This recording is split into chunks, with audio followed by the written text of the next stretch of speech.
the submetrics or the other signs that are flags for me? And I've done 23 investments. I have one per. I don't really have batches, but one per batch that I regret of each that I regret. And they're for different reasons, but both of them had close to the most traction at the time I invested. So traction isn't necessarily for suckers, but the problem with traction is it can lead you to overlook other flags and flaws in the investment. So number one flaw for me, it's the flip side of being committed to sales. It feels sales is too expensive. So the worst investment I did is a company that just crossed 17 million in ARR. I invested at about 800K in revenue. So 800K to 17 million doesn't sound that bad, does it?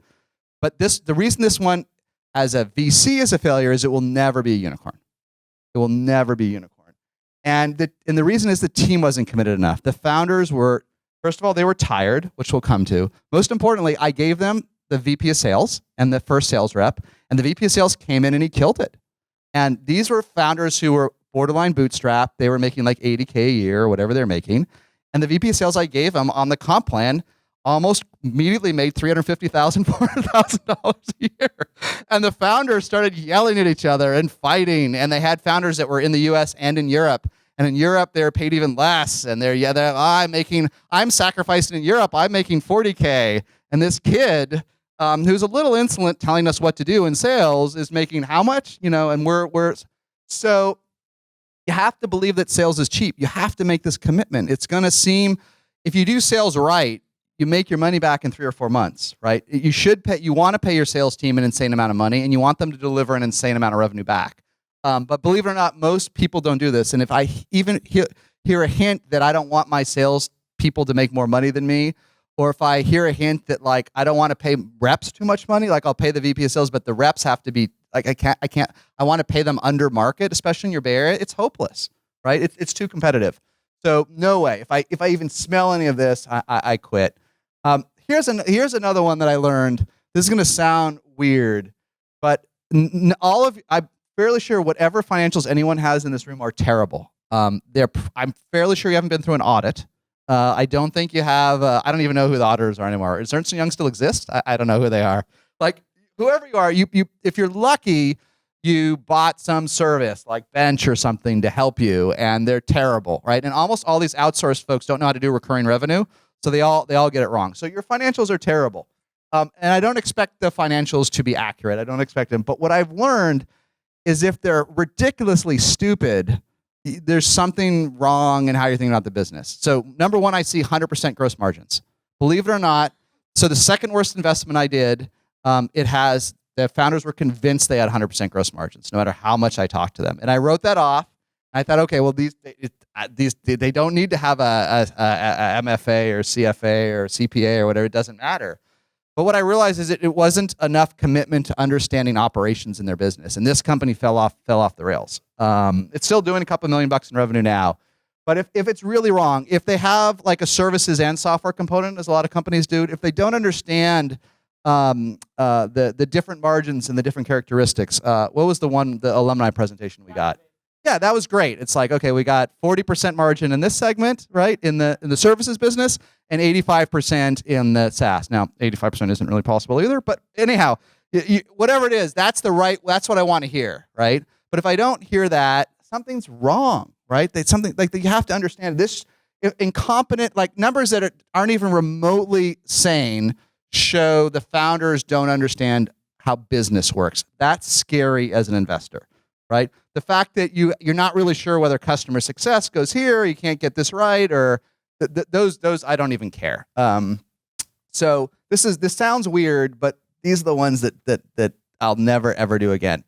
Third one, not an issue for this room, so I won't spend a lot of time on it. But there's a whole thing around with investors, especially sandhill investors, about the CEOs moving here, right? And I don't care. I don't care if they move here. I have a lot of opinions. I actually don't think it really matters in SaaS unless it's really enterprise sales. But I can't help. So if the CEO isn't going to move here, isn't here, I quit. And I've done good investments in New York. I've done okay investment in Chicago. But actually, if the CEO isn't in the Bay Area, I can't help you with the management team. So I'm just out, right? And I don't think that's an issue here, is it? A lot of people here. From where? Portland. So I'm out. LA, Portland, I'm out. Yeah, LA and Right. Seattle. I think I'm everybody out. else is here. Texas. I'm out.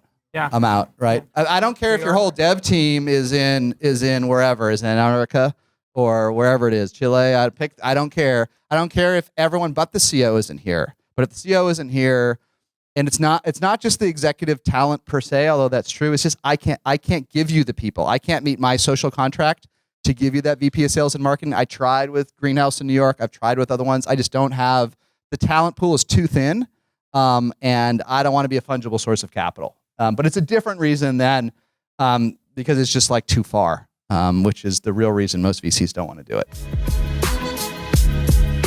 Let me just take a quick moment to tell all the startups listening that Scott Walker is an amazing attorney.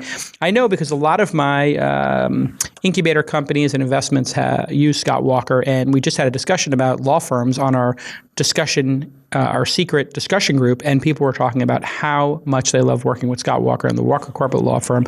They're a boutique law firm specializing in the representation of entrepreneurs and startups, and they encourage fixed fees. They believe billable hours reward inefficiency, and they just love to tell you this is what it's going to cost. How refreshing is that as an entrepreneur to not have that sticker shock, to not have that fear of opening up the PDF from your law firm and getting that ridiculous surprise that they went 3 times over. You're not going to have that happen with the Walker Corporate Law Group because they do fixed fees, and all their lawyers have a decade or 2 of experience. No junior associates who are getting on-the-job training with your startup. They do mergers and acquisitions, licensing arrangements, terms of service, privacy policies, and they just love working with startups. The founder, Scott Ed Walker, is a total mensch and just a lover of startups. I've known him for a long time. He comes to all my events, and he's indefatigable in his support of founders. You can give him a call right now, 415-979-9998. 415 is San Francisco.